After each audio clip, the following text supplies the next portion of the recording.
I will open the meeting and just see how it goes, but I am not sure. I've been kicked out now 3 times in the last 5 minutes. I'm putting off my video now.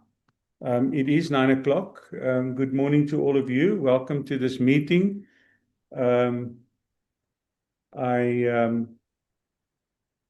I would like to welcome the Minister, the Deputy Minister for being present, and then all officials from the department as well as the SIU, and then also all colleagues from Parliament and staff members from Parliament as well.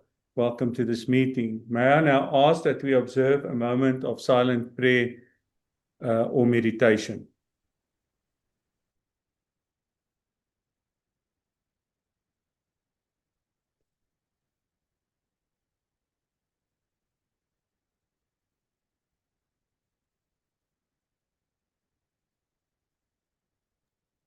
Thank you. Apologies. I have received apology from Deputy Minister Sitolo. Then there is the Minister and the Deputy Minister needs to leave early. There is apology from the DG. Any other apologies, Nosipho? No, Chairperson. Thank you very much. Colleagues, if there is no further apologies, I would like to request, I have had a discussion with Honourable Ramahila with the fact that my signal is very, very bad.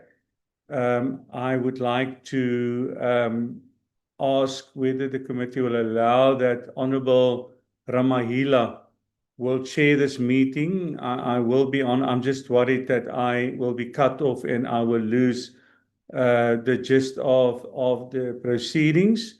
Is that in order with the committee if Honourable Ramahila chair this meeting this morning? Accepted. Honourable Kobe, your hand is up. Thank you very much, Chair. Yes, it is very much accepted in order. Chair, I'd also like to put on record Honourable Reddy. He has just put an apology on the group in case any of that was missed. Thank you very much, Chair. Thank you very much. Then we also recognize the apology of Honourable Reddy. Honourable Moore? Just supported, Chair. We're in good hands with the Honourable Stanley. Thank you. Okay. Can I then ask Honourable Ramahila, can you then take over this meeting? Thank you very much. I will facilitate on my behalf. Then we can proceed with the agenda and move to next item, item 3, which is apologies, as the chair has already welcomed colleagues, honourable members, the Minister and Deputy Minister. Nozibo, if you can just finalize on the item of apologies officially, so. We've done so already, Mr. Ramahila. Oh, you've done so already. We are on item number 4 now. Then we can move to item 4, which is briefing by the Department of Water and Sanitation on the progress of its internal disciplinary cases.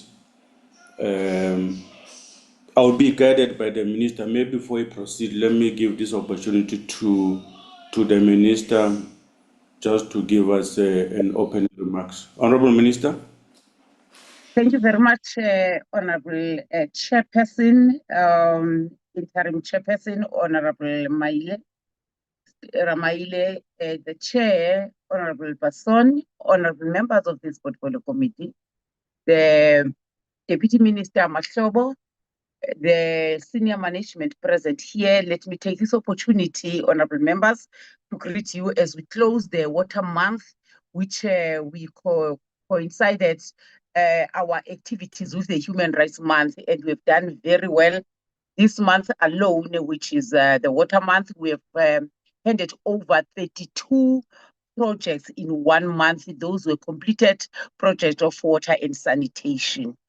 Honourable Chair, thank you very much. We started this meeting that the department has historically been affected by financial mismanagement, irregular expenditure, and weak governance, which have undermined its core mandate of delivering water and sanitation services.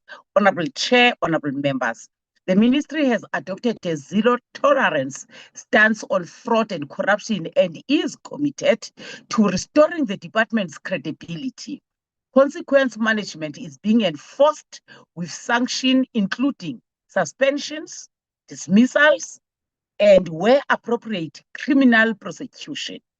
Although it appears as if there seems to be limited progress on the disciplinary cases, the department has strengthened its capacity in ensuring that all cases are dealt with in a just and fair manner. This includes the appointment of external presiding officers and initiators from other departments so that we are able to be very objective in dealing with the disciplinary cases. Delays are often caused by postponements where either the employee, his or her representatives, or the presiding officer are on sick leave or other justifiable reasons. So we did not complete all the DC on time as we scheduled them because of some of those reasons. The department can assure the portfolio committee that all current cases are being attended to with no cases lying dormant. The cases as reported in the presentation that DDG Fundakubi will lead are the total number of investigations that were done and not individual employees. For example, the department is currently busy with a disciplinary matter where one senior manager is implicated in 8 different unrelated reports. This is reported as being 8 matters. However, that implicates only one official. Key areas of investigations carried out by the department, which include the following, not only limited to that: procurement irregularities focusing on supply chain management, the SCM, finalizing cases of officials doing business with the state without being permitted to do so or applied and received permission, specifically ensuring all cases predating the Public Administration Management Act, PAMA, are closed and taken action against senior managers that are found guilty. Honorable members, honorable chair, investigations into overspending and poor performance in projects. In addition, the department has strengthened its internal audit and risk management capabilities to enable faster identification on non-compliance. The presentation will outline, honorable chair and honorable members, progress made on internal investigations into financial misconduct between 2019 and 2025. These investigations has resulted in a range of sanctions, including final warnings, suspensions, dismissals, and written warnings. It should also be noted that irregular, fruitless, and wasteful expenditure has since declined since 2018-19 financial year. Honorable members, the department collaborates with the Special Investigation Unit, SIU, by sharing internal audit reports and proactively assisting in its investigations. It is noted that the SIU, in their presentation, also reports on investigations relating to water sector entities. Although the department is made aware of investigation on water sector entities, the SIU liaises directly with the entities because those entities, they have their own accounting authorities. In an event where the PC require more information maybe on the cases that are handled by the entities, it is advised that the relevant entities should be requested to come and report on those cases. Earlier this month, Honorable Chair, as we're launching the Water Month, in partnership with the department of ourselves, in partnership with SIU, we have launched the Water Sector Anti-Corruption Forum, a collaborative initiative aiming at strengthening the fight against corruption and safeguarding South Africa's water resources. The forum was established following findings from 16 SIU proclamations involving the Department of Water and Sanitation. To date, Honorable Chairperson and Honorable Members, 9 of the 16 investigations have been completed, while 7 are ongoing, highlighting the urgent need for a coordinated and sector-focused response to corruption within water management. In conclusion, Honorable Chair and Honorable Members, the forum also aligns with South Africa's long-term development priorities under the National Development Plan 2030, which emphasizes water security and ethical governance. In addition, it supports Sustainable Development Goal 6, which aims at in ensuring the availability and sustainable management of clean water and sanitation for all. Honorable Chair, when the apologies were put here, there are 2 apologies, my apology and Dear Mahlobo's apology. Dear Mahlobo will leave at 9:30, leave the platform. I'll leave the platform at 10 o'clock. The reason, Chair, being that when we launch the month of March, we package it to an extent that today we are releasing the drop report at 10 o'clock. So that was in the agenda, but we did not want to apologize not to attend this important meeting. Wanted to come and attend for a few hours so that we can then leave and release the report, because the nation is awaiting for that report. It is not by no way undermining the sitting of this meeting, but we'll request that we are allowed to leave, Chair, as we release this report. And I know the portfolio committee soon would want us to come and take you through the drop report. Thank you, Chairperson. That is why I have the touch of blue, because today we're closing the month. Thank you. Thank you, Honourable Minister, for the highlights that you have provided.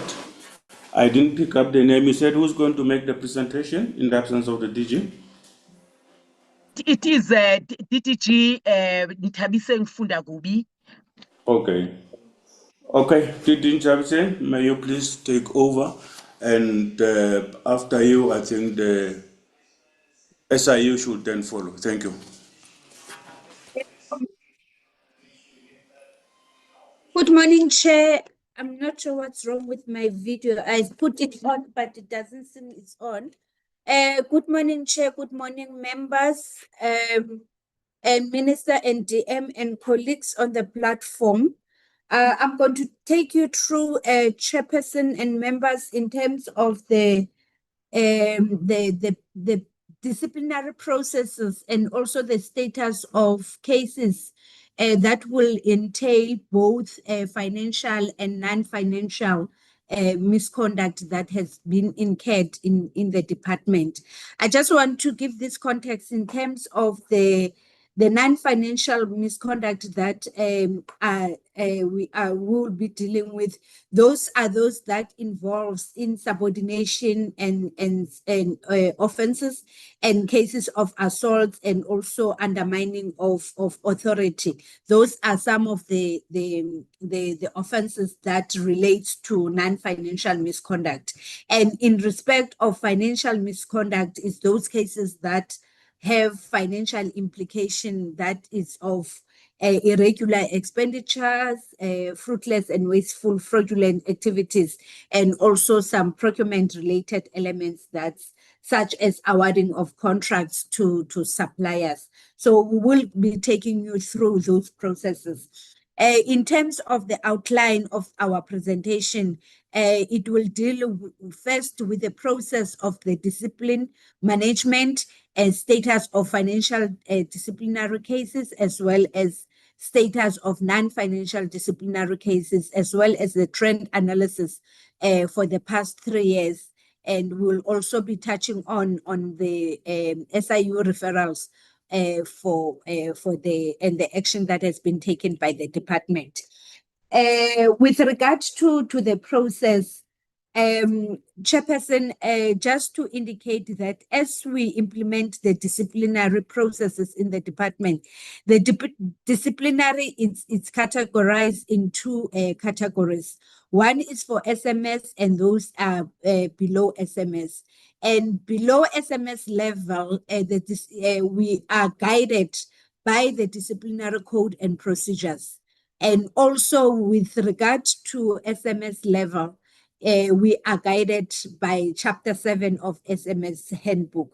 So the officials are charged against those two prescripts in the different levels of officials. And based on the seriousness of the allegations against any perpetrator, that's when then we take the disciplinary factors. And Minister, in her opening remarks, she indicated that such sanctions that we do apply are counseling, verbal warning, written warning, and final warning. And in some instances, we also do the dismissal, and that is really based on the extent of the offense of the official. And we also do demotions and or any combination of the cases.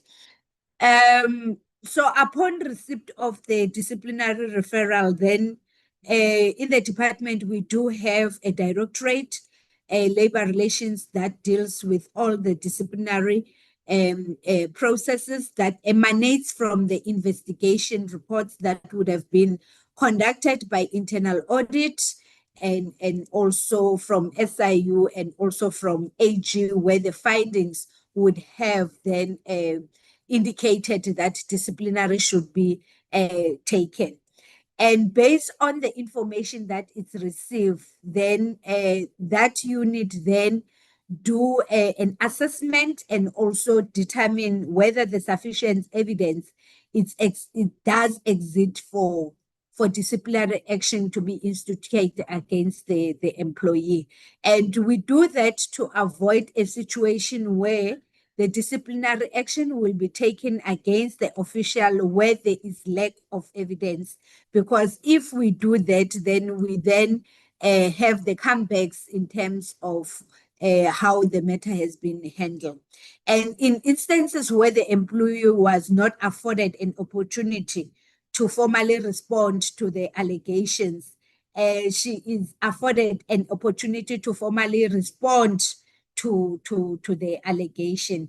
And based on the response from the employee, then that's when the analysis is made to determine whether we should proceed and pursue the disciplinary action or follow a progressive, a corrective route.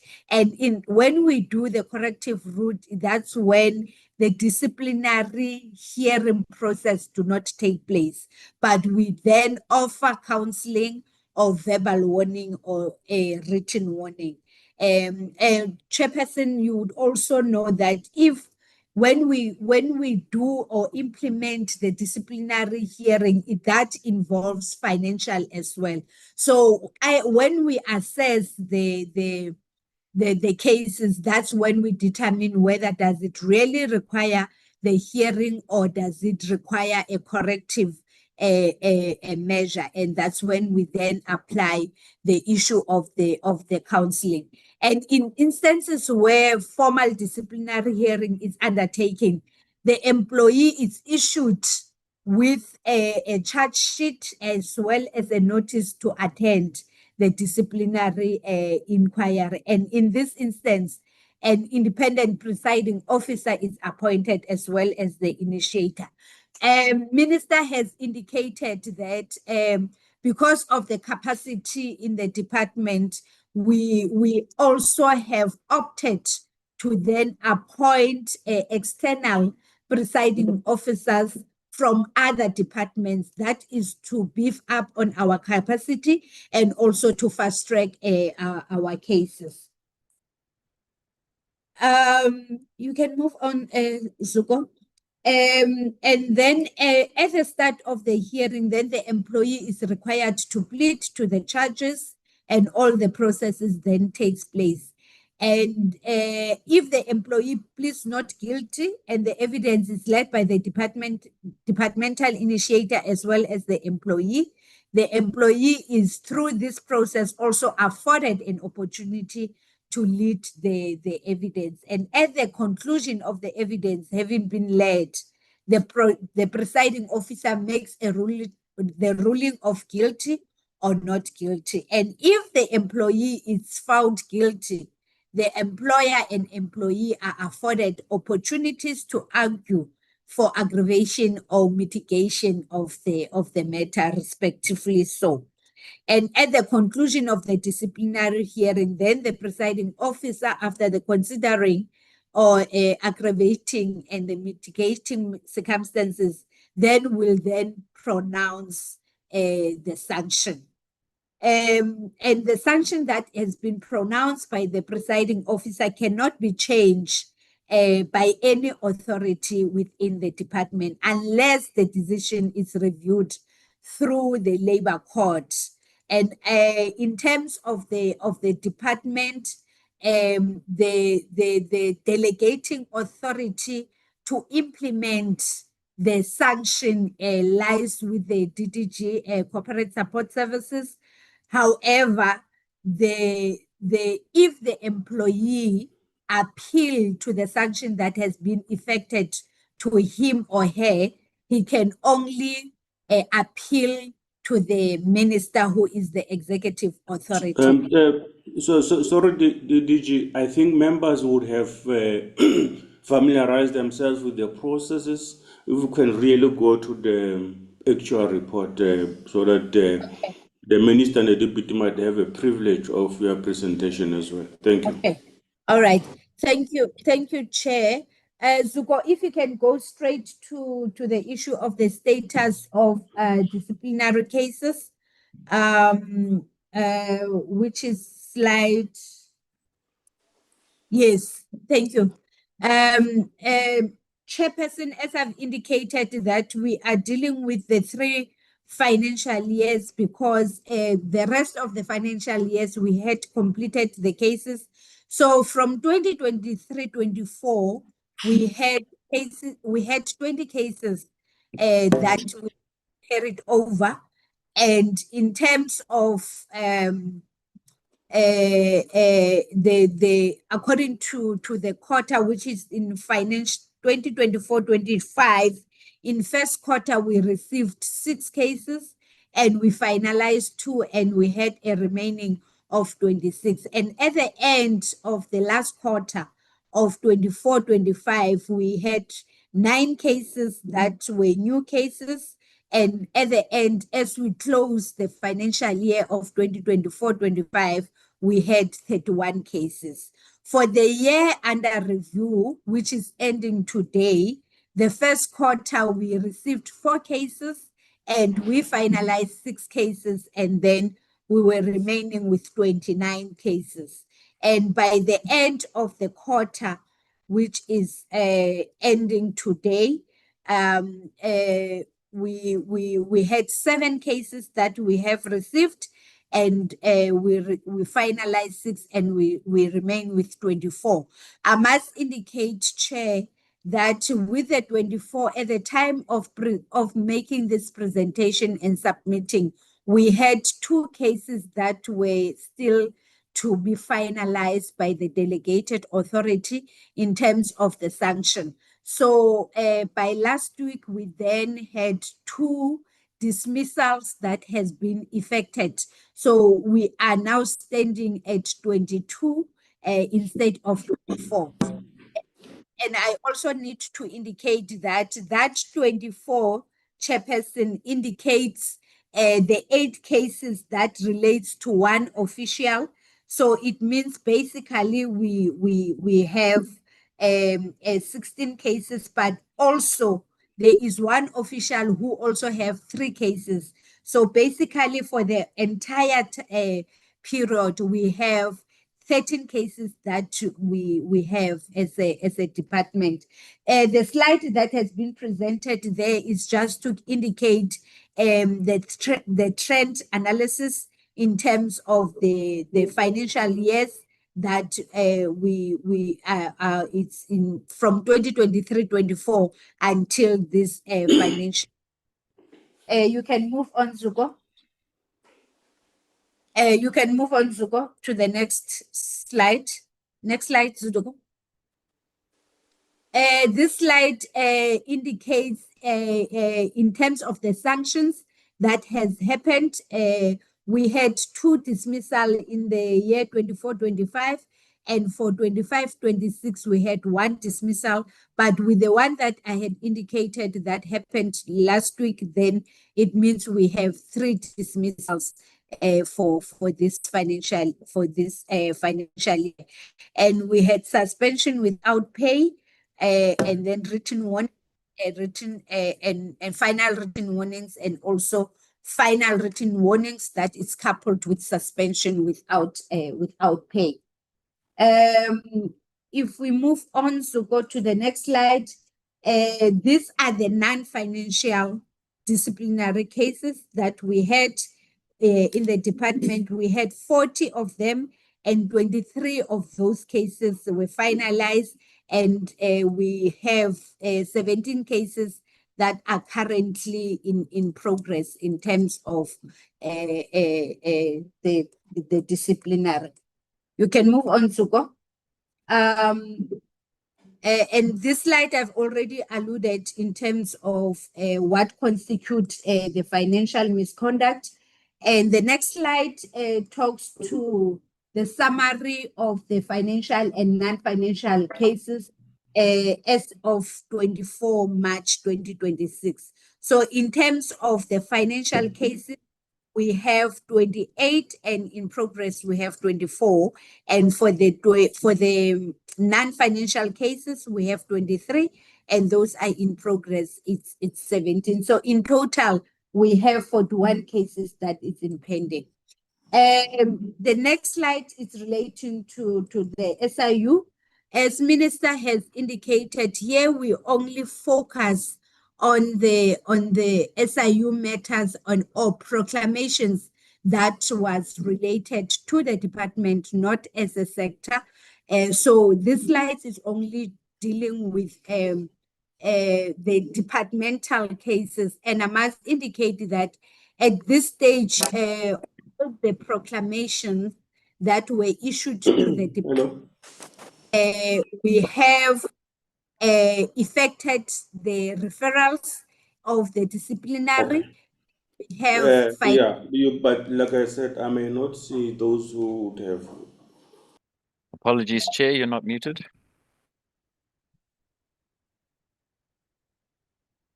Thank you, Chair. So the case that is on the slide, in this case was involving 3 officials, and in one official, the matter has been finalized, and there were no grounds that were found to take disciplinary action against the employee, and the SIU was informed accordingly in terms of the processes that has been taken by the department. The second official is the one that I have indicated before. So the matter is in progress because this official is the one that has 8 cases.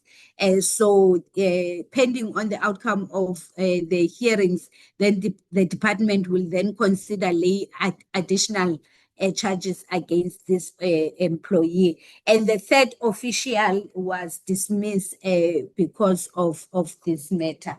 And then the next slide, you can go on, Sugo.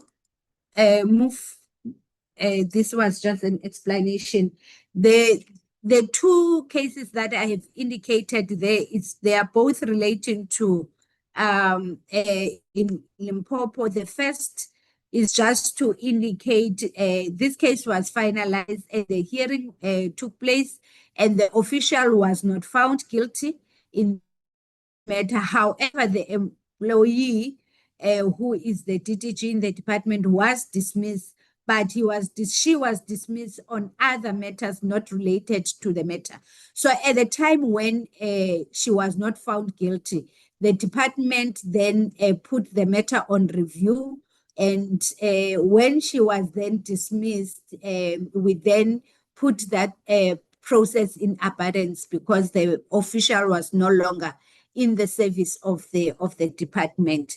However, the ex-official has now is challenging the department for her dismissal, and the matter is at the bargaining council because it is another process which is outside the department, the departmental disciplinary. But we felt let's put this matter so that it's been known. And the last case is the matter of Giani. In this case, the department has been cited as a respondent. There were no officials per se that were involved. All the officials that were involved in this matter was for Lepelle Water, and the disciplinary actions were taken against officials were dismissed. But because the department has been cited, we are obliged to also appear in court when the matter. However, there's been a delay in this matter because of the unavailability of the judge that is presiding over the matter. The cases that is in progress by SIU is there are 3 matters that they are currently being under review by SIU. Is the war on leaks, drop the block, as well almost empty campaign. The matter was, this case, the investigation by SIU was supposed to have been completed last year. However, there was a request in terms of the additional 6 months, which was supposed to be last year, November 2025. Unfortunately, due to the complex and the magnitude of the work, they could not complete, and then SIU has then requested another additional time. The expected time to complete this investigation is now 31st of July this year. And that will be the end of our presentation. Thank you, Chair, and thank you, members. Thank you, DDG. If we could get a presentation from SIU, and may the presenter please switch your video on, introduce yourself, then you can switch off thereafter. Thank you.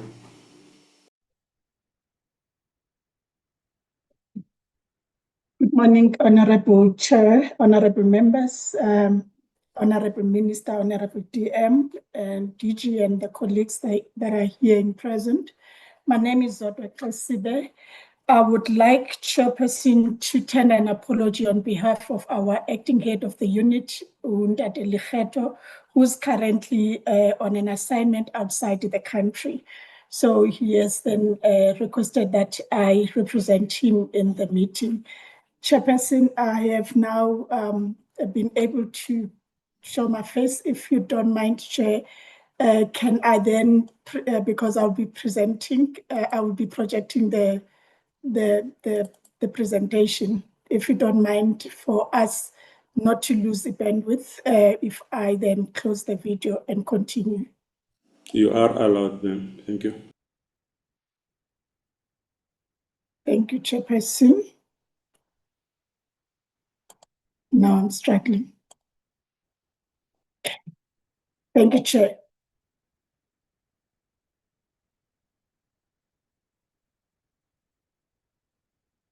I'm looking for my presentation.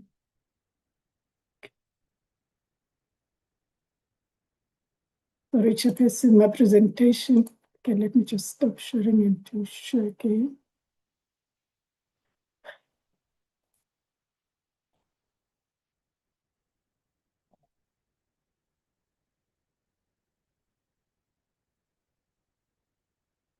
Chair, can you see my presentation?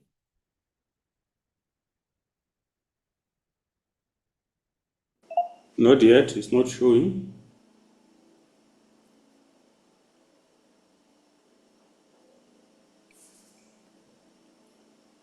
Nosipa, you're able to assist. It is showing, Mr. Ramaila. Is it on my side? No. You can proceed, Ms. Krasibe. Okay. Okay, thank you. Thank you, Chairperson.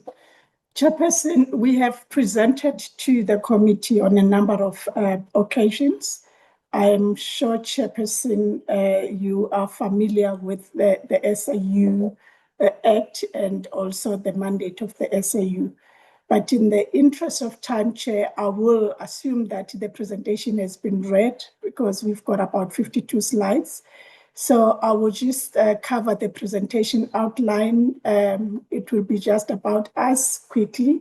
Then all the water sector investigations, trends and patterns, highlights on active investigations, overview of the completed ones, summary of outcomes, and systemic recommendations. Chairperson, I've got our colleagues on the platform who will be then taking the presentation after slide number 10. Chairperson, as you are no doubt aware that our work it's carried out with regard to the fundamental rights that are in the Constitution of the Republic, and the unit has specific and direct impact on Section 32, 33, and 34 of the Constitution under the Bill of Rights that the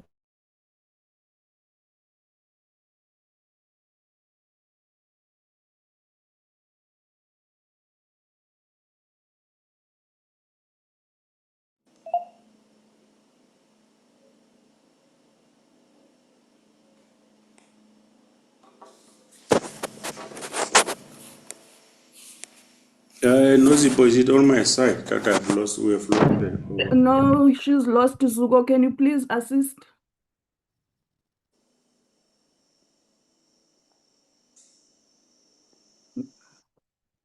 Ms. Krasibe, you are muted.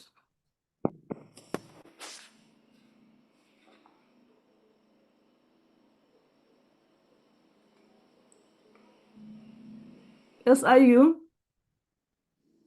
Please unmute.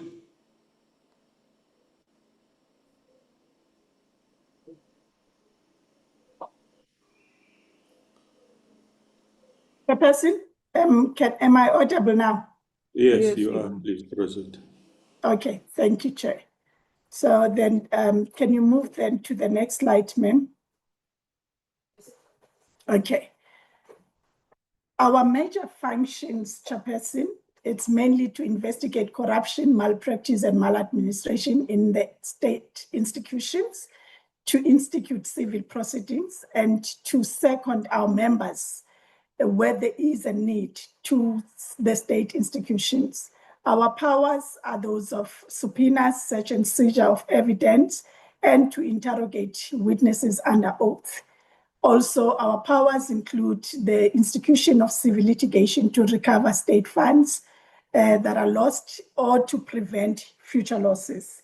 What is out of our mandate, Chairperson, is the powers of arrest, the powers to implement disciplinary actions, and we also work closely with our relevant agencies in the fight against crime.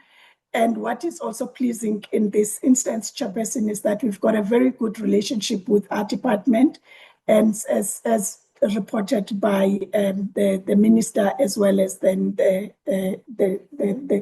last presenter.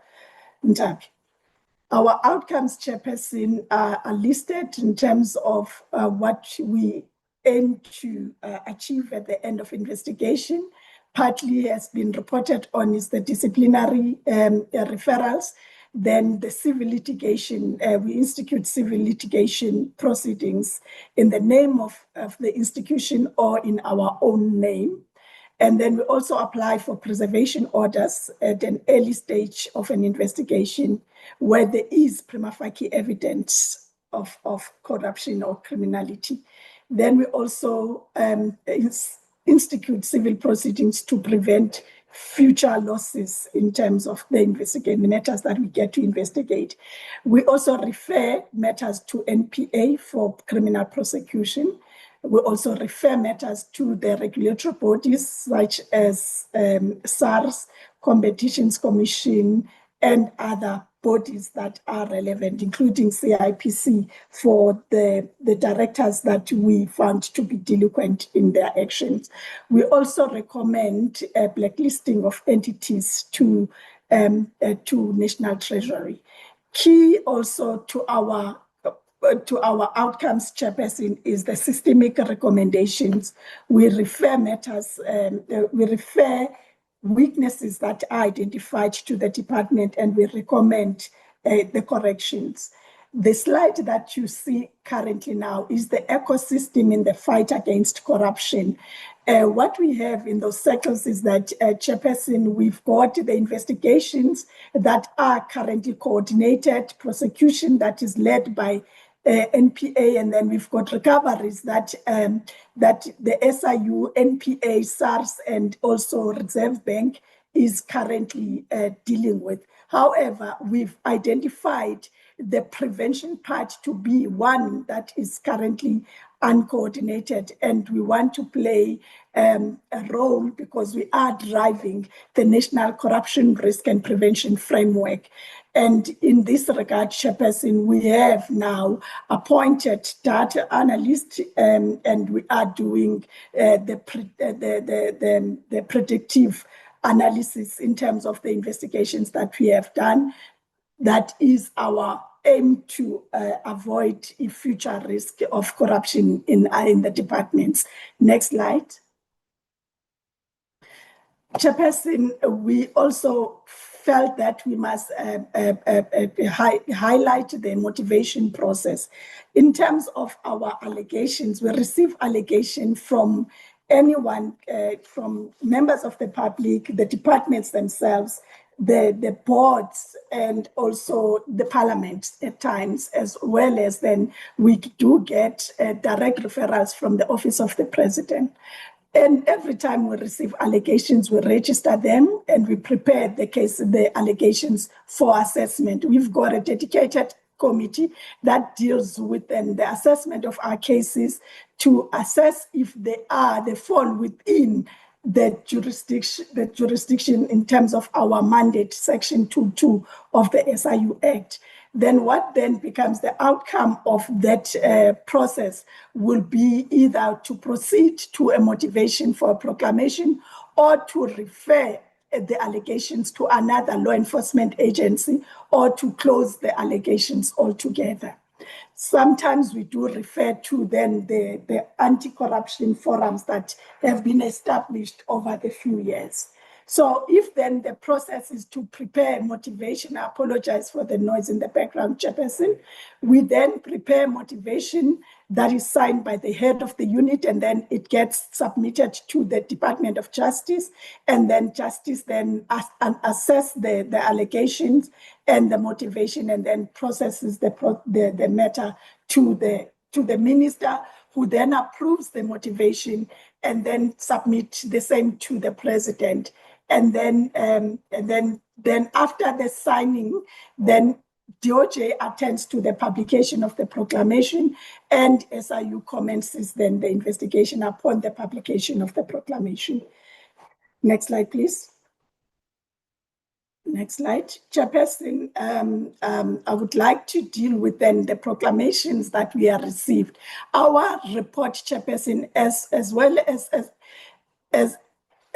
as the fact that Utabi reported on 3 matters, we have more than just 3. We report on all the water sector investigations across the country, including the water boards. So we have received 16 proclamations that were issued against then the water sector since 2008. So we have completed 9 of those, and 7 of these are still under investigation. So the table there, I'm not going to delay the meeting, Chairperson, by reading through the proclamation. So the colleagues, Ms. Shabalala, will then take us through then the next slides Over to you, Ms. Chabalala. Thank you, Ms. Klesibe. Just to introduce myself, Smangele Chabalala, Honorable Chair, Minister, Deputy Minister, Member of Parliament, and colleagues, good morning. And I will request to switch off the camera as well. Now, if we can just move to the next slide. The next slide is just depicting the cross-cutting trends and patterns in the water sector. During our investigation, we have identified the common patterns, which will be, we will find procurement irregularities, that there were also irregular appointment of service providers. We also found that SCM processes were not followed, and that the National Treasury regulation not followed in some instances, and there'll be overpricing of goods and services, and service providers will not perform work, and yet officials will certify and commission that work was done, and they'll end up being paid for that. And we also identify overpayment and incorrect VAT charges, and some contracts just ballooned from an initial budget. Next slide. Now, honorable members and chair, I will just take you through the highlights of only on the active investigation. First, dealing with R82 of 2022, Lepelle Northern Water Board. There we were actually mandated by the proclamation to investigate the appointment of service providers for civil engineering management contract, testing and piloting of sand water extraction technology, and financial position investigation contracts. And over and above that, we have to then also conduct the value for money exercise and overpricing in relation to the refurbishment and construction of boreholes at Motse area. Our findings, we found that the appointment of the service provider was irregular, and the extensions thereof, and that the single source appointment of the service provider was also found to be irregular, and that goods and services on SWE contract were also found to be overpriced, and that we have appointed civil engineers, and they are currently busy drafting the interim reports. And to date, we have made 21 disciplinary referrals, and we are pursuing to set aside the contract worth 107 million. Next slide. Okay, and then the next proclamation is R96 of 2022, Department of Water and Sanitation, Fontaine and Dry Pump Station contracts. There, Chair and honorable members, we were mandated to appoint, to investigate the appointment of the service provider in relation to that contract number, the repairs to pump number 5 at Fontaine Pump Station, the design, supply, installation, and commissioning of a packaged water treatment plant and hot dry pump station, and also to identify any lawful conduct by anyone who was involved.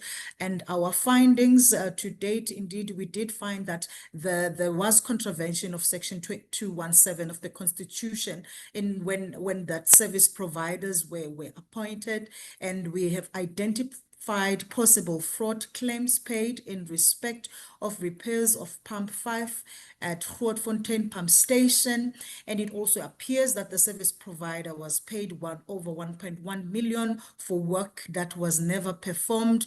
We identified possible manipulation of the payment system, and the department incurred potential irregular expenditure by effecting 2 sundry payments worth the money that is depicted on the slide. and that officials actually also certified work when work was not performed. And to date, we have referred 3 disciplinary referrals. We will be pursuing civil litigation to set aside the contract, and criminal cases were registered by the department, and matter has been referred to our civil litigation in order to set aside the contract. Next slide. Proclamation. The next proclamation is R138 of 2023. And there we were mandated to investigate procurement, investigation, corruption, and also oversight and service delivery investigation. To date, our finding insofar as the first focus area is concerned for proclamation, our investigation is still ongoing, Chair and honorable members. However, we will be investigating the following aspects: performance failure by contractors, contract management, oversight failure by consulting engineers and implementing agents, non-compliance in respect of performance bond, true financial beneficiaries of project, and possible recoveries. In as much as we are still busy with that investigation, we have already made 13 disciplinary referrals, 31 criminal referrals, 39 administrative referrals for SARS, to SARS, CIDB, blacklisting, and the CIPC delinquency. Focus area 2 and 3, they are still ongoing, Chair. However, we have made we have identified some fraudulent relations between the officials and the entities. But we will report fully in the next, our outcomes and next occasion. Next slide. Proclamation 164 of 2024. 2024, yes, amended by R2287 of 2025, where we are actually mandated to investigate almost empty outdoor campaign, drop the block project, and war on leaks. And to date, we have found the following: that the service provider was appointed using a deviation process, which we believe that it was irregular. We have identified overpayment and incorrect VAT charge, and the service provider, we've entered into without prejudice offer where he undertook to pay to the SIU 6.1 million. We've entered into an AOD, and it is scheduled to be paid now at the end of March. And insofar as the drop the block project and the war on leaks, the investigation into those 2 focus areas, they are still ongoing. But however, we have identified some irregularities, and we will report on the outcomes in the next occasion. Next slide. The next proclamation is R248 of 2025, where we were mandated to conduct an investigation for the provision of water and sanitation services to human settlement and schools situated within the municipal boundaries of the municipality. Our findings to date: the team is currently evaluating the procurement documents. We have identified irregularities in the technical evaluation. Invoices and expenditure are being analyzed as well. And to date, we have made disciplinary referrals against 18 officials. Next slide.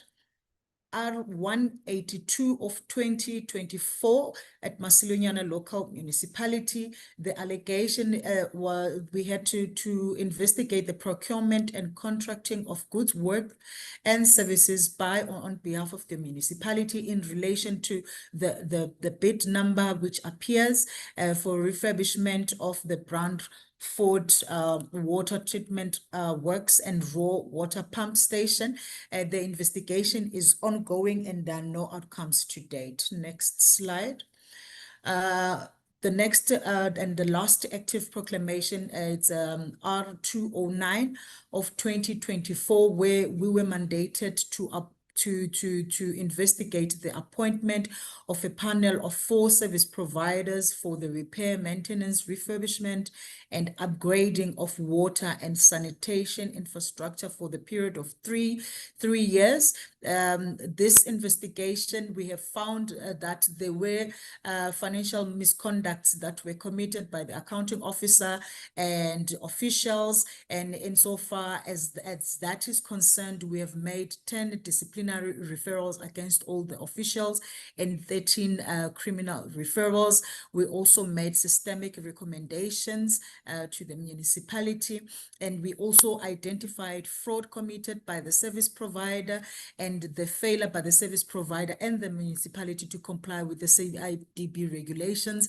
And due to that, we then also made 11 referrals made to the CIDB for administrative action. We've submitted the progress reports to the presidency, and there will be, we are considering to taking the matter to the special tribunal in order to recover. So currently the matter is within our civil litigation space.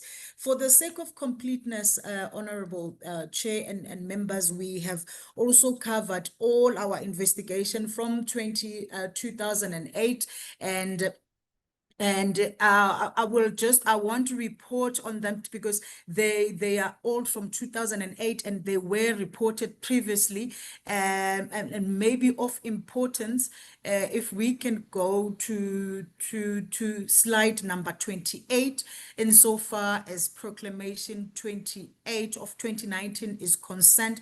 There has been traction insofar as that proclamation is concerned.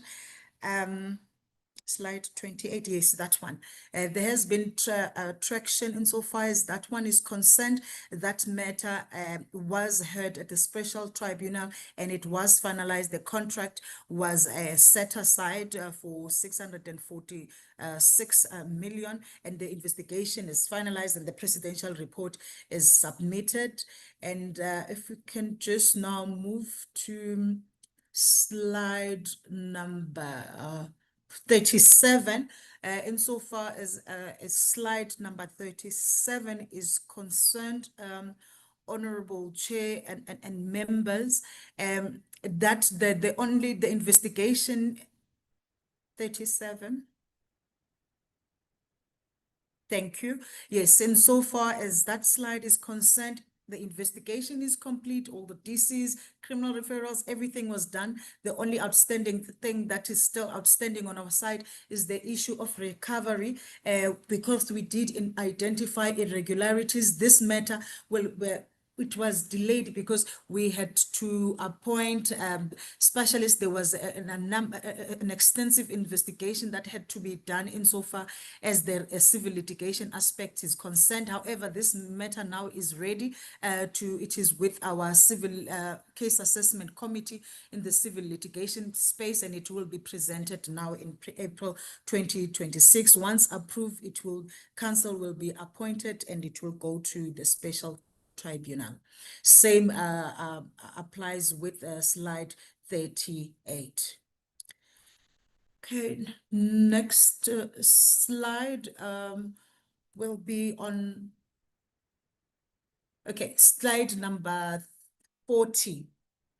Then there are new developments on slide 40 insofar as Proclamation 23 of 2020, the intervention application of the SIU and coalition trading at Amatola Water Board. The investigation is complete. The matter is still, but the matter now is still awaiting a trial date. So we are hopeful that when we come to present, it would have been heard and we will have an outcome insofar as that matter is concerned. Okay, now moving to if you can just go to summary of the outcomes, which is slide 47.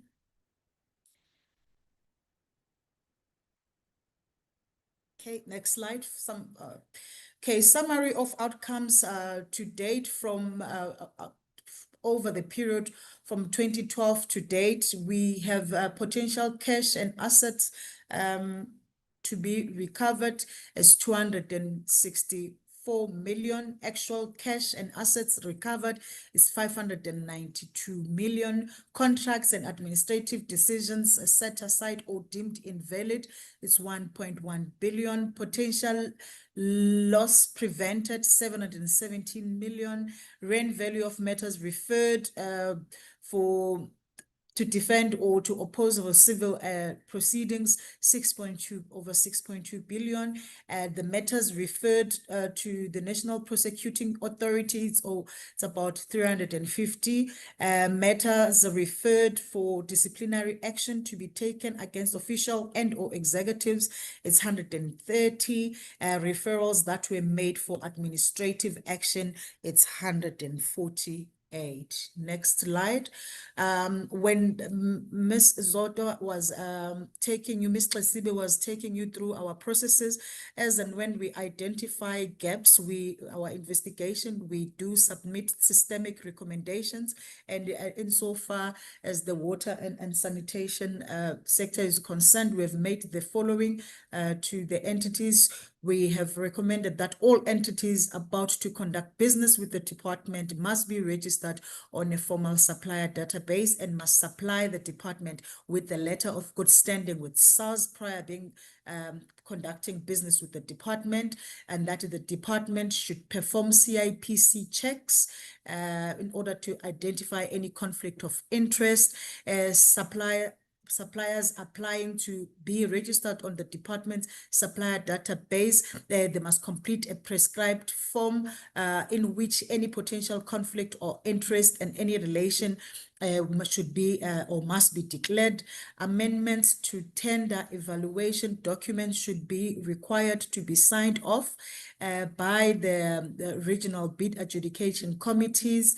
Committees dealing with the evaluation and awarding of tenders are to ensure that any such declarations are made be formally included in the tender evaluation and adjudication process. Next slide.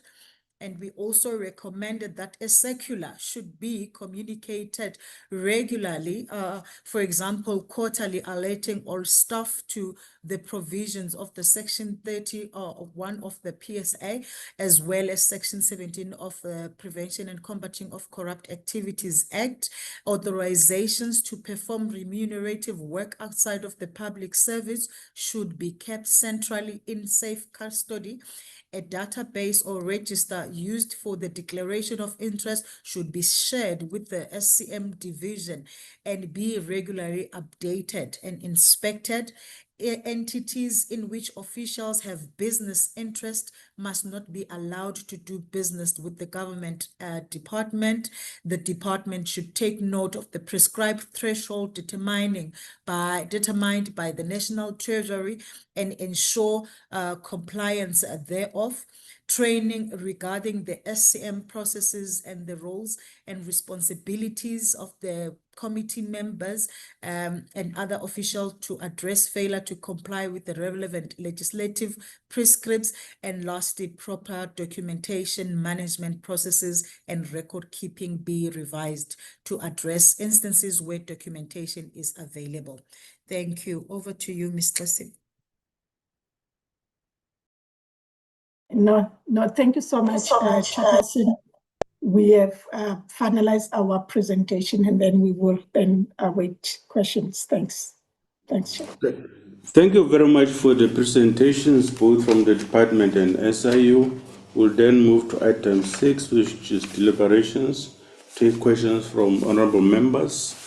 The same rules apply. 3 questions allow you to follow up. Nosibo, please help me with the list of, I can't see on my side, if there are already hands that have been raised for questions from honorable members. I don't see any hand at the moment. Ms. Kobe, Ms. Kihakilwe are the first 2, and Mr. Moore. So it's Ms. Kobe, Ms. Kihakilwe, Mr. Moore in that order. Okay. Thank you. In that order. Thank you very much, Chair. Good morning to your good self, Acting Chair, to honorable members on the platform, to the department and to the SIU for their presentations. Chair, good morning to everyone and just appreciating their presentations. Chair, 3 questions. Chair, one is a question for clarity regarding the DWS Vuwani project. They said that the official was dismissed for unrelated matters from the investigation, but now she's back again challenging the department at the bargaining council.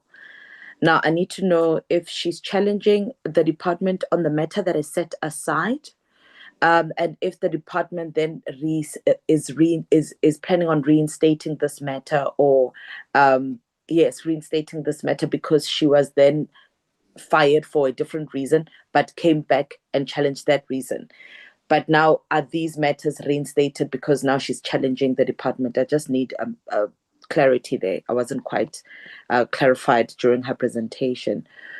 Chair, the second question will relate to the SIU. It would be for the sand water extraction technology project that was done through Lepelle Northern Water.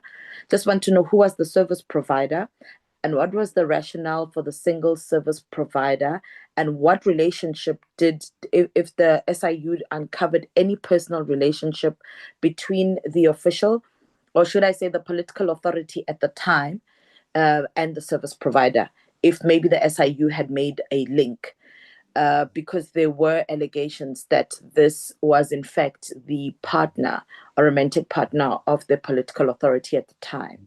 So I just want that clarity. And the last question, Chair, will be as it relates to Rayval, the blacklisting at National Treasury of the contractor, who we know is one of them is Blackhead Consulting, which belongs to the infamous Edwin Sodi. I just want to know how far that is, and if maybe during their investigations they were able to find if he still has work with the state anywhere else or in any other department throughout the country. Thank you very much, Chair. That's all. Thank you. Yes, in that order, SIU, maybe the department can start first and followed by SIU. On the questions, thank you.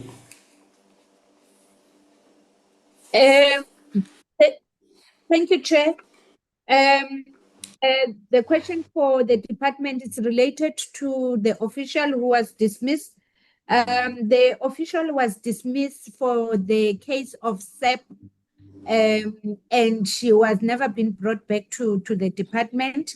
And that is the one that she has taken the department on in terms of the bargaining council.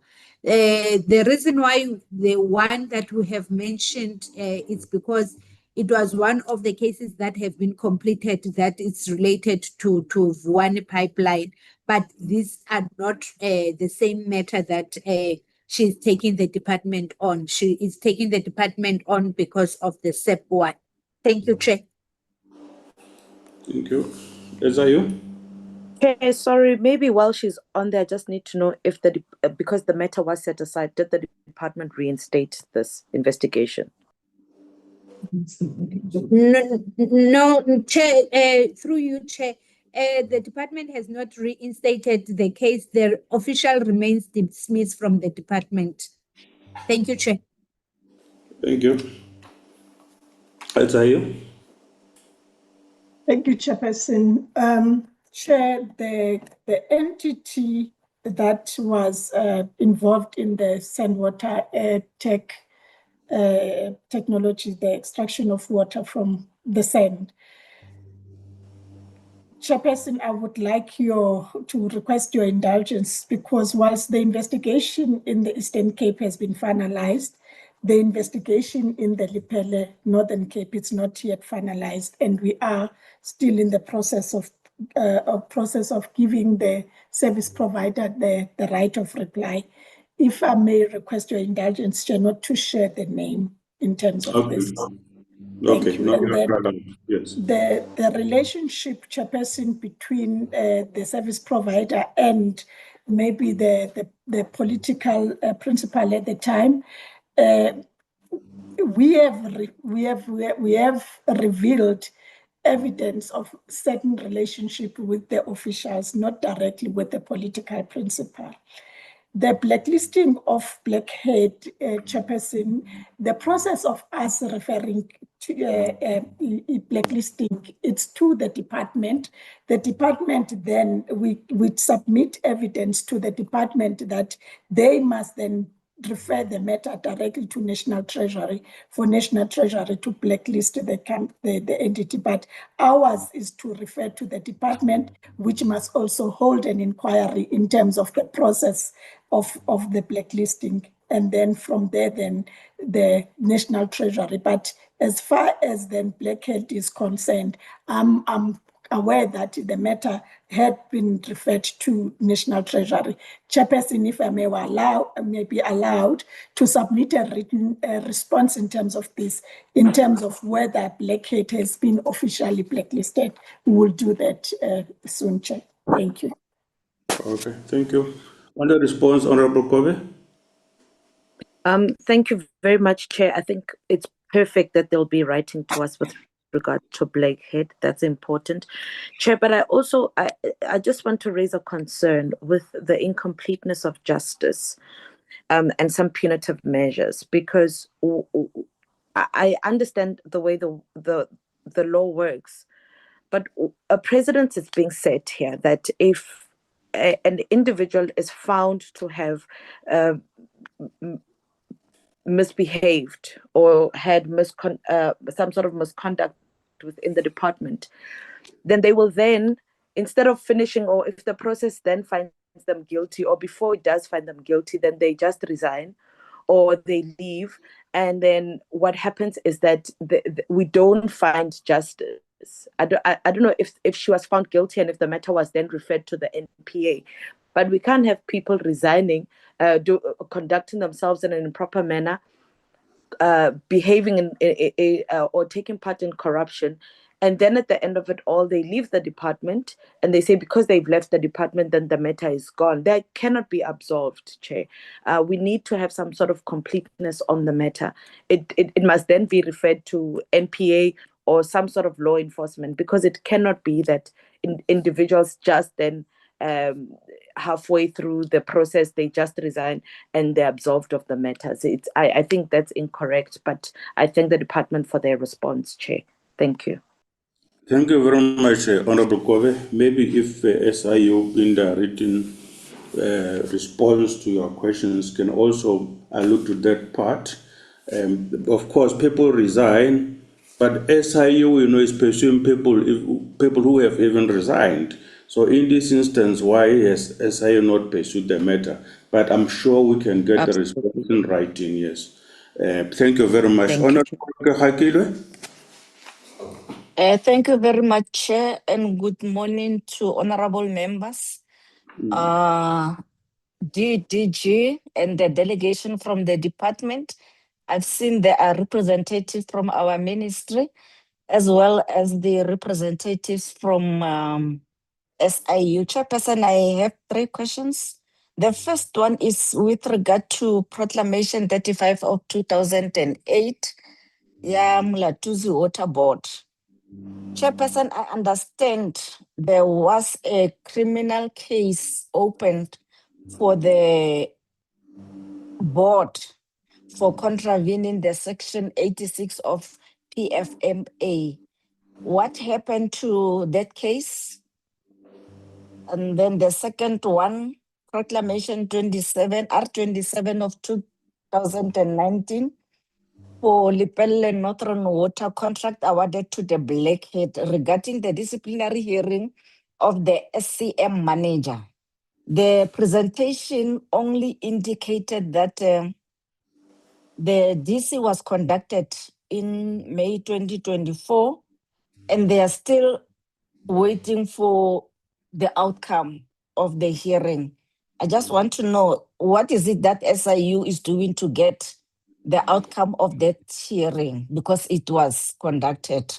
The last question, Proclamation R27 of 2018, with regard to the contract awarded by Department of Water and Sanitation to SAP.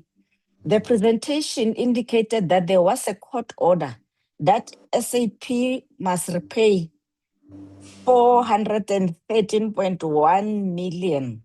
I just want to check if this money was paid or not. If not, what is going to happen and what action is SIU going to take to ensure that this SAP complies with the court order. Thank you very much. Chair. Thank you, Honorable Kirakilwe, SIU. Or maybe let's start with the department. Would you want to make a response, especially in terms of question 1?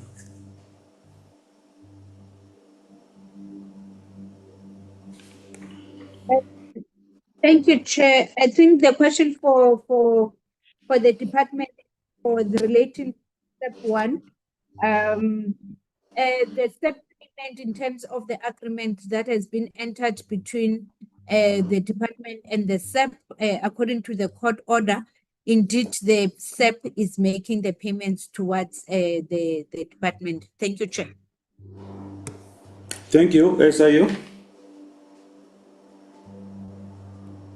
Thank you, Chairperson. Chairperson, the criminal case that we referred to the NPA, on Umhlathuze Water, there was a criminal case that was registered. We just have to follow up in terms of then the outcome of that matter. I don't have the details now. In terms of our written response, Chairperson, we will then provide the details. Where are we in terms of that case in court? That is Umhlathuze. The next questions, Chairperson, will be attended by the colleagues, Mr. Mashudu, Nachikweta, and as well as Ms. Shabalal. Okay. Morning, Chair. My name is Mashudu Nachikweta. With regard to the SCM manager who was charged by Deliberations Water, she went to the DC. She was then dismissed. She then filed the matter to the CCMA. We attended the case early this year. I think it was in February, where during the proceedings she then withdrew the matter. As you speak right now, she has been dismissed, and we are in a process of finalizing our internal issues against her. Thanks, Chair. Thank you. Did you respond to all the questions? The sub and there's yes. just one question, yes, regarding R27 of 2018 regarding the subs repayment. This matter is we'll have to follow it up with our civil litigation because they were busy making the follow-ups into ensuring that the monies are recovered. So in our written response, we will also deal with that just to find an update to date as to whether how far is that aspect. Thank you. Okay, thank you very much. Honorable Kahakile, on the responses. Thank you very much, Chairperson. I think they've responded well. I will await the written response. And thanks for the responses. Okay, thank you. Honorable Mo. Thank you, Acting Chair. Apologies, this device doesn't have a camera, so I'm not able to turn it on. Acting Chair, just with regards to my concern around this, and it's a concern I think that happens every time, and my fellow colleague, Honorable Kober, has touched on this, is that from the presentations, we may be better at identifying cases, but there's a repeated pattern of weak procurement controls, abuse of emergency processes, contract inflation, poor contract management, inadequate record keeping, and I suppose slow or uneven consequence management across the water sector. And Chairperson, I think that's what I'd like to hone in on, is the consequence management, because we need to give confidence to the public that corruption and problematic behavior within the fiscal constraints are not going to be swept under the rug. And it seems in far too many of these cases, the reality is that people get away with it, to say in in quotes, because if someone is involved in millions, tens of millions, hundreds of millions, or billions in irregular expenditure, them leaving for another job is not not satisfactory in terms of action. So I'm not convinced that there is consistently good enough evidence of finishing cases decisively and imposing, let's say, proportionate consequences, especially in high value procurement matters. So I know we've covered it, but I'm going to ask it again. Why do so many serious financial misconduct matters still end in warnings rather than dismissal or stronger sanctions? I'd like to know from the SIU how many disciplinary referrals have been fully actioned, partially actioned, or effectively not actioned by DWS and by water boards. You've gone through it in your presentation, but I'm specifically highlighting the failure of from identifying a problem through to real action on the issue. And can I ask for what the status is on recoveries in the case of the largest cases? So, you know, the war on leaks, the drop the block, you know, the big number cases. Thank you, Chairperson. Thank you, Honourable Moore. SIU? And the department. Maybe let's start with the department first, and SIU follow.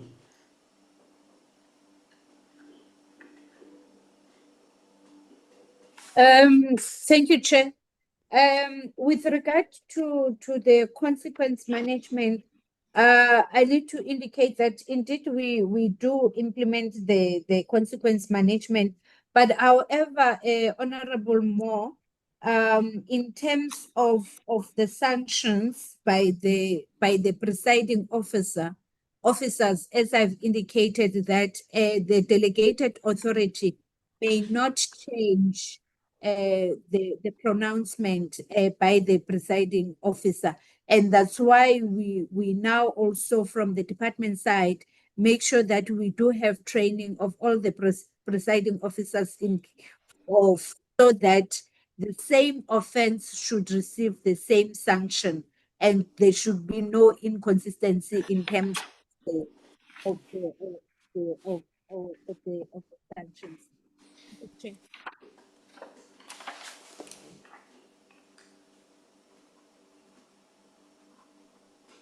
Hello, department, are you done? Can't hear you. Yes, Chair, I'm done. Thank you. Oh, thank you. Thank you. SIU? Thank you, Chairperson. Chairperson, as you may have seen, noted that we've amended the proclamation on the war on leaks. At this far, we have only recovered 6.1 million, and we are still investigating the bulk of the matters on this proclamation. The proclamation was only amended last year, so then that expanded our scope a little bit, because there were areas where we could not really investigate because we were limited in terms of the mandate. So now that the investigation has been amended, the proclamation has been amended, we are now moving. So that investigation is ongoing, and we can promise the committee that we have already made very big strides in terms of the investigation. However, then the process will our investigations will take them to the special tribunal at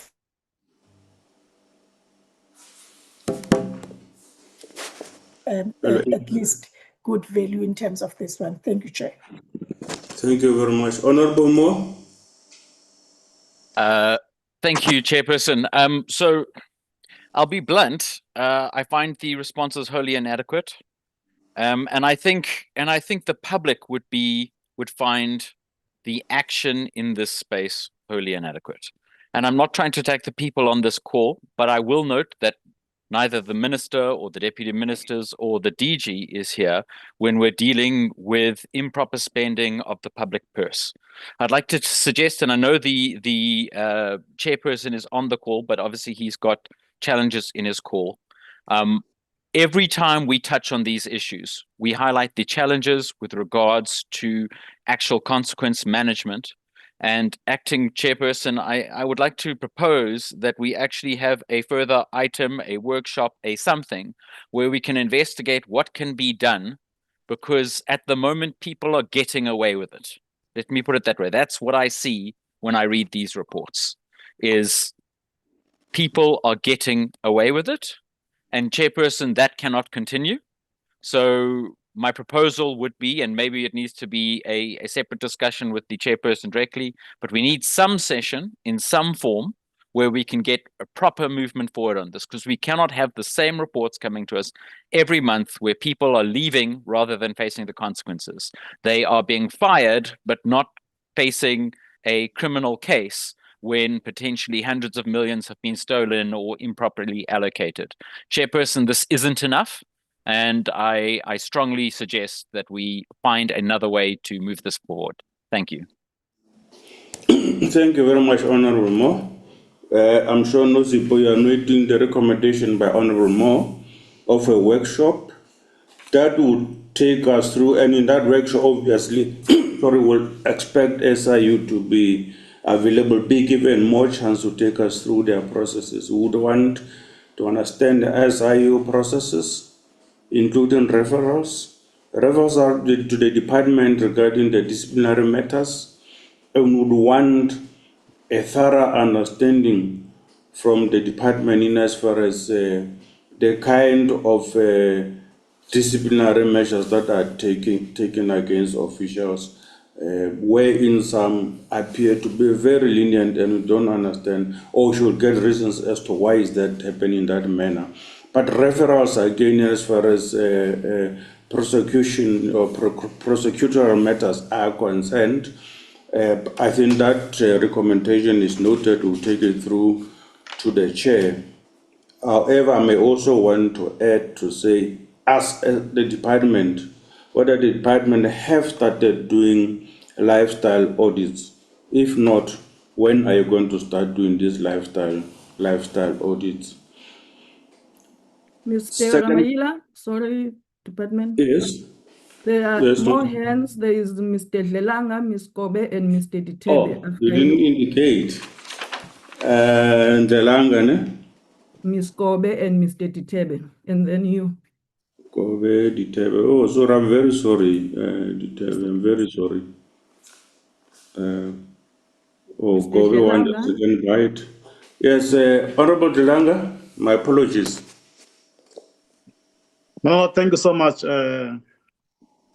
Honorable Chairperson, honorable members, the Minister, the Deputy.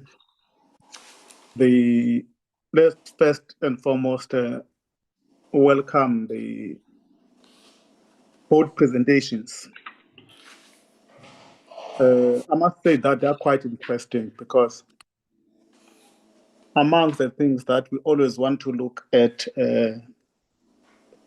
is the question of consequence management as well as fair processes. What I've looked at is that on the first presentation, that I'm not sure, but it looked like there are a lot of backlogs in terms of addressing the cases. Whether on conclusion you say that you've got 13, in essence, cases, but you've got individuals with at a rate of 3 cases per individual, in particular with the one with 8 cases. To me, the question that might come, based on this backlog that I see, is there a plan or a strategy to address or to quickly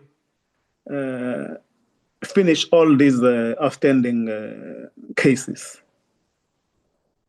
Noting that also on the non-financial and financial cases, the remaining ones are 41 and 22. It takes you to 63. cases. The 3 cases is too much. That's the first area. The other question I want to ask in relation also to these cases, how much money has been used in terms of rents and cents on addressing these cases? The second question, Honorable Chairperson, is on the SIU presentation. Having welcomed the presentation and quite interesting, and I got really interested in the basis that the presenter said that at times they receive allegations from a member of the public. I'm interested to that.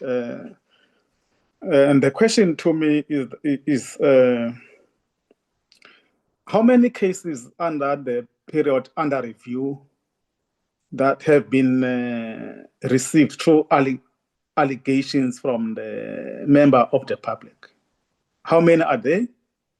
And how many of in those cases, how many have been found legit after they've done their investigation? I'm interested to only those areas, Honorable Chairperson. Thank you so much.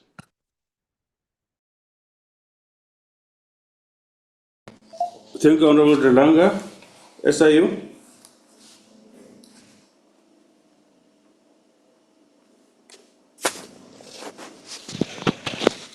Thank you, Chairperson. Responses from the SIU. Yes, Chairperson, we receive our allegations from anyone, any member of the public, the department, and whoever. And in cases of us receiving allegations from members of the public, they do report, and most of the time they would have some documents. If they don't have documentation to support the allegations, we write to the department and request the information directly from the department in relation to those allegations. And on the basis and the strength of then the allegations, and we analyze the documents, and then on the basis of the documents and the analysis, then we do make motivations. Most of our cases, Chairperson, would say stand to be corrected, but on the balance, it would be mostly 40% of our cases are directly from members of the public. However, we will go back to our database, the register of our cases, and then in our response, give you the exact numbers in terms of those matters that were translated to proclamations from the members of the public. Thank you, Chairperson. Thank you, the department.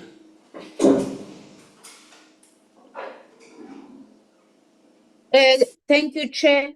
I think I'll start with the comment of Mr. Moore, Honorable Moore. I think we welcome the proposal of the workshop, and I think that will be able to unpack all the cases and also the financial implications to that.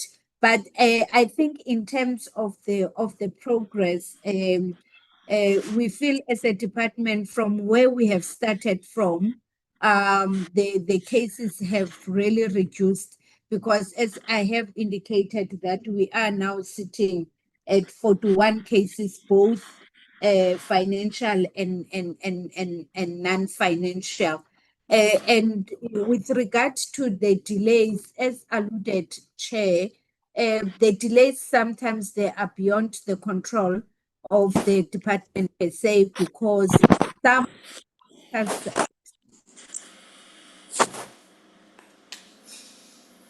Sorry, Chair, I'm disturbed by the background. Some of the delays are caused by unforeseeable circumstances where postponement will be made from the employee or from the initiators themselves. Some is due to illness and some is to other issues. And on the issue of the official that has got 8 we have decided to cluster the cases and make one instead of making having different disciplinary hearings of the officials. And we also chair some of the cases the official has not been issued with the charges until we finalize certain matters that are unrelated.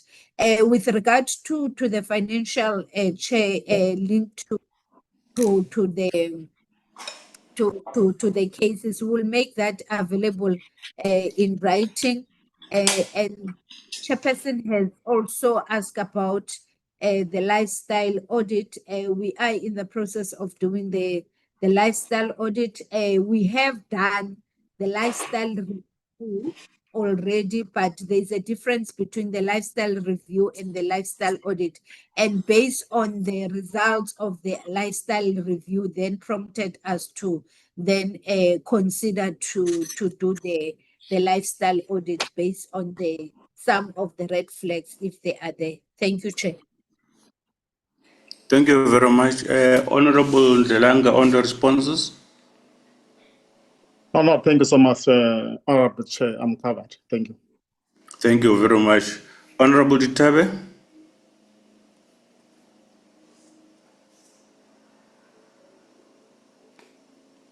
Honorable Ditabe, are you there? I am here, Chairperson. I thought in that order you had recognized Honorable Kobe, so but it's fine. If Because Kobe is second right, I thought you would come first, then you follow. Yes. No problem, Chairperson. Good morning to you, Chair, all the colleagues, the department, the SIU. Chairperson, just one request. While I agree that we need a workshop, but we need to say who it is that will facilitate such a workshop. As you know, there are very many facilitators out there, but I thought that having a Department of Planning, Monitoring and Evaluation, such a workshop from the point of view of impact. As Parliament, we look at the inputs, we look at the activities, the outputs, the outcomes, right up to the impact of anything that we do in terms of our oversight work. So I'd like us to be more specific, because that particular department has got all the instruments available, so that we can then make our own assessment as to the extent to which monitoring and evaluation is used. Just to respond to what Honorable Moore has said, so I'm just firming that up. But the second one, Chairperson, is a question. Do we have, and this question is to the department, but also to the SIU, but more importantly to the department, do we have officials that have been let off the hook without any investigation, despite them facing serious charges, etc., with no referrals to the SIU, etc.? I'd like to know that. And Chairperson, this obviously is prompted by some comments that have been made, but I just want to be clear, because if I form an opinion about what interventions the department is making, I want to be very clear that as members, we are evidence-based, all of us, because I think that that is the most helpful way forward. Thank you, Chair. Thank you. Oh, that was the only question. Thank you very much, Honorable Tabe. Can we get a response on the matter? But first, Nosipa, I'm sure you would have noted the recommendation, aiding on Honorable Moore's recommendation that DPME might be the relevant department to facilitate such a a workshop that is urgently necessary. Maybe first the department on the question from Honorable Tsebe. Thank you, Chair. With regard to the question from the Honorable Ditebe, there are no cases that we leave unattended as a department, and there are no officials that we let them the hook. All I can also indicate is that if the official leaves the department and go to another department while the matter is in progress, we then transfer the matter to the receiving department, and then the matter continue from that department. We have been having those cases, and we do follow up because the matter would have been initiated from the department. If there's a need of witnesses from the department, we make available for the witnesses to go and testify in the cases in another department. Thank you, Chair. Thank you.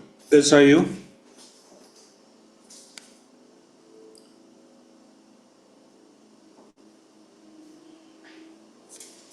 SIU, are you still here?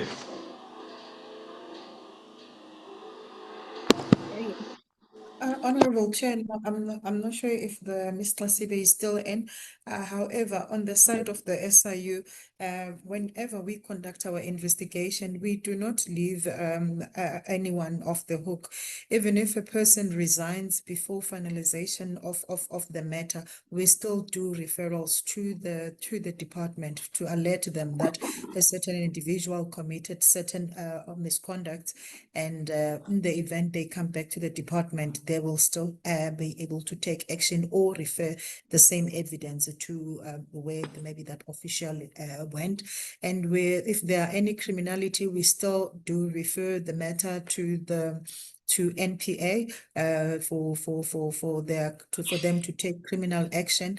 And should we pick up that there should be some sort of a recovery against the same individual, we also attach their pension. So we in our all investigations, we do not leave anyone off the hook. Thank you, Chair. Thank you. On the response, Honorable Chebe.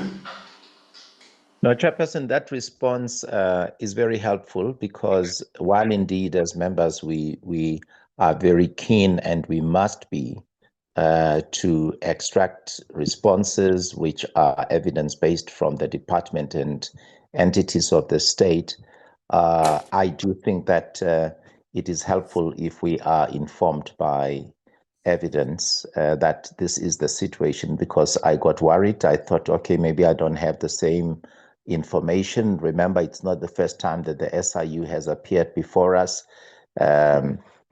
and AGSA as well, and I think also in other departments, and I may be wrong on this one, Chairperson, I think I may be conflating it with the Department of Human Settlements, but I think these matters have been traversed before, so it appears that we have the same understanding that no one is let off the hook, everyone is held accountable. Thank you, Chair.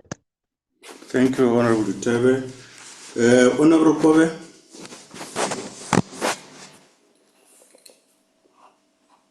Thank you very much, Chair. Chair, the second bite that I'd like to have, Chair, is just to add on to the recommendation of the workshop that Honorable Moore had suggested, Chair. And I think because with in the last page of the presentation of the SIU, Chair, the matters that they've referred to the NPA are 350 in total. And within corruption, Chair, within the justice, there's a justice value chain. So the issue goes from the department, it is referred then to the SIU through a proclamation, and then the matters reach their finalization with the NPA. But somewhere, I think then justice gets miscarried at the NPA. And I think it's very important that we also involve the Department of Justice as well, or the Portfolio Committee of Justice, if we would invite them, just so that we have an understanding of the NPA as it relates to the matters that have been referred.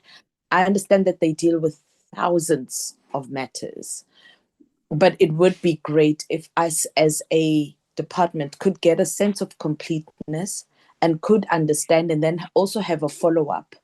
I think it would be great in terms of accountability for us as a portfolio committee to just have that lever as well, and the comfort to say that the matters are not just reported to us here and it ends from at SIU, that we then also continue to involve other stakeholders that also have that are entrusted with completing this task to its finalization. I think it's important for us as a portfolio committee that people end up in overalls, in handcuffs, or some sort of accountability that is real and tangible, and that will serve as a deterrent to further corruption in the future.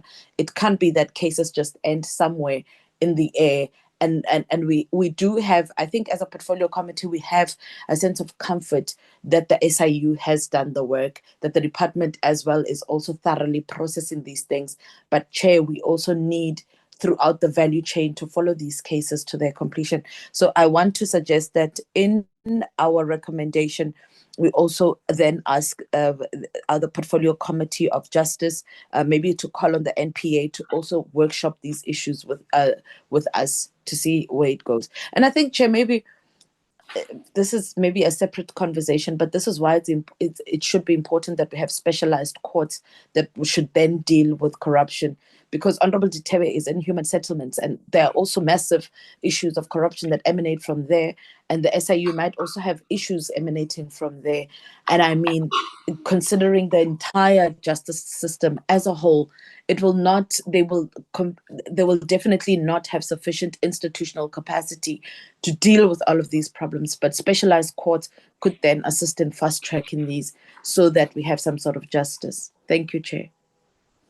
Thank you very much, Honorable Kobe. And I think both the department and the SIU, especially SIU, in your written response, if you may be able to indicate, in line with the question by Honorable Kobe, that if we could have a list of referrals, so you have mentioned them, I know, in our presentation, but if we could have a clear list of referrals to the department for disciplinary processes, and so that we can be able to assess as to how did the department perform on that.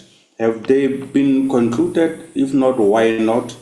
But also referrals for prosecutorial purposes.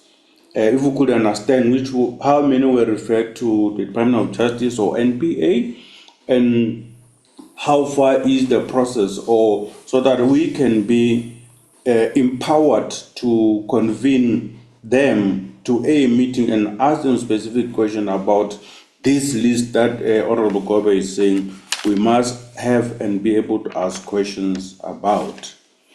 And I don't know whether is there any other honorable member who might still want to have a last bite before we move to the next item.